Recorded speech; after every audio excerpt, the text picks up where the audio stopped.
ఒకరిని ఐడెంటిఫై చేసుకొని వాళ్ళ ద్వారా మొత్తం 5గురిని అదుపులోకి తీసుకోవడం జరిగింది. ఇందులో మనం వివరాలు చూసినట్టయితే ఇక్కడ మనకి చనిపోయినటువంటి వ్యక్తి సయ్యద్ సిద్దికి,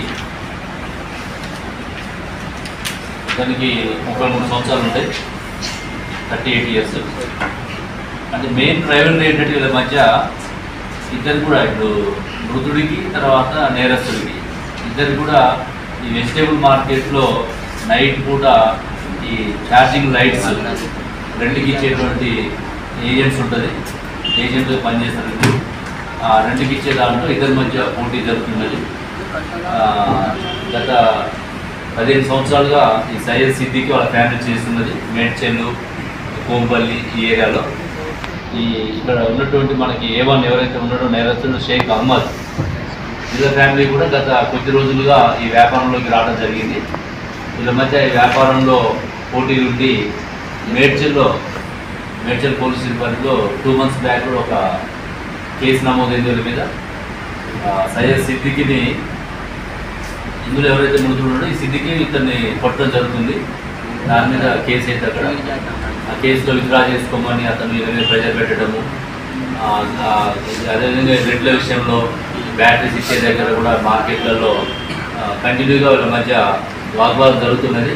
ఈ ప్రాసెస్లో ఈ సిద్దికిని లేపేస్తే మాకు ఇబ్బంది ఉండదు వ్యాపారం అని చెప్పేసి ఇతను ప్లాన్ చేయడము. ఈ ప్లాన్లో భాగంగా వాళ్ళ అన్నతోటి రహమత్ అని చెప్పేసి వాళ్ళ అన్న A2ని వాళ్ళ అన్నతో చెప్తే వాళ్ళ అన్న ఫ్రెండ్స్ కొడిమ్యాల శశికుమార్, రాజ్ కమల్, జంపన్న ఇలా ముగ్గురు కూడా రహమత్ యొక్క ఫ్రెండ్స్. ఈ రహమత్ అనేది A1 అహ్మద్ యొక్క బ్రదర్.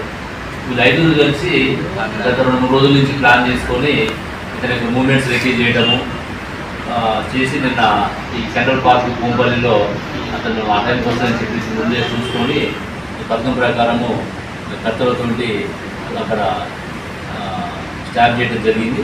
అతన్ని మనం ఇమీడియట్గా రష్ హాస్పిటల్కి తరలించిన తర్వాత అక్కడ హాస్పిటల్లో బ్రాండెడ్ కావడం జరిగింది. అక్కడి నుంచి గాంధీ హాస్పిటల్ పంపించి పోస్ట్మార్టం చేసి ఈరోజు డెడ్ బాడీ హ్యాండ్ ఓవర్ చేయడం జరిగింది. అది ఇక్కడ మనకి ఏంటంటే మన గతంలో కూడా ఒక 3 months అయింది మేడ్చెల్లో కూడా ఇట్లా రోడ్డు మీదనే అందరు ప్రజలు చూస్తున్నాగానే కూడా కత్తులతోటి చంపడం జరిగింది. అది కూడా మనం అప్పుడు 24 hours కేసు డిటెక్ట్ చేసినాం. ఇది కూడా ఏంటంటే కనీసం జనాలు ఎవరు కూడా ఆపే ప్రయత్నం కానీ కొంచెం ఆపే ప్రయత్నం చేస్తే అతని ప్రాణాలు దక్కేవి. ఎవరు కూడా ఒక సోషల్ రెస్పాన్సిబిలిటీ లేకుండా ఉంటున్నారు. అక్కడ 100 మంది జన సమూహం ఉన్నది.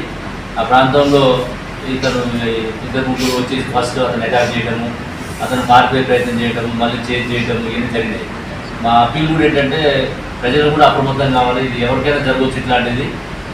రీజన్స్ ఏదైనా ఉండండి కానీ అక్కడ మన కళ్ళ ముందు జరుగుతున్నప్పుడు ఆపడానికి ప్రయత్నం చేయాలని మేము రిక్వెస్ట్ చేస్తున్నాం. లేదంటే ఇమీడియట్గా పోలీస్ కన్నా మనకి కంప్లైంట్ చేస్తే నియరెస్ట్ మనకి పెట్రోల్ కార్స్ ఉన్నప్పుడు వచ్చే అవకాశం ఉంటుంది. కాబట్టి ఈ నేరస్తులు ఎవరైతే పబ్లిక్ ప్యానిక్ అయ్యే విధంగా వాళ్ళ మధ్య రైవల్రీ ఉన్నదేమో కానీ ప్రజలు భయభ్రాంతికి గురి అయ్యే విధంగా చేశారు. కాబట్టి ఇమీడియట్గా మనం నైట్ వీళ్ళు పట్టుకోవడం జరిగింది. వీళ్ళ మీద ఇందులో A5 జంపన్న ఉన్నాడు. జంపన్న మీద కూడా ప్రీవియస్ హిస్టరీ ఉంది. మిగతా వాళ్ళ మీద క్రిమినల్ హిస్టరీ లేదు. ఈ జంపన్న మీద గతంలో 7 కేసులు నమోదై ఉన్నాయి. అవన్నీ కూడా ప్రాపర్టీ కేసులు, ఇళ్ళలో దొంగతనాలు, స్నాచింగ్ చేసిన కేసులు ఉన్నాయి. అతను బెయిల్ మీద వచ్చి బయట తిరుగుతున్నాడు. ఇప్పుడు అతని మీద కూడా బెయిల్ అపోజ్ చేసి మళ్ళీ బెయిల్ రాకుండా చేయడానికి రిపోర్ట్ పంపించడం జరుగుతుంది.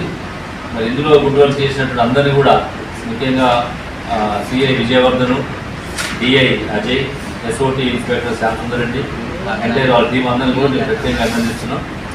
CP సార్ కూడా రివార్డ్స్ పంపడం జరుగుతున్నది. ఇందులో మనం ఈరోజు వీళ్ళు యమహా బైక్ మీదను ఒక షేర్ ఆటోలు రావడం జరిగింది. యమహా బైక్ని సీజ్ చేసినాం.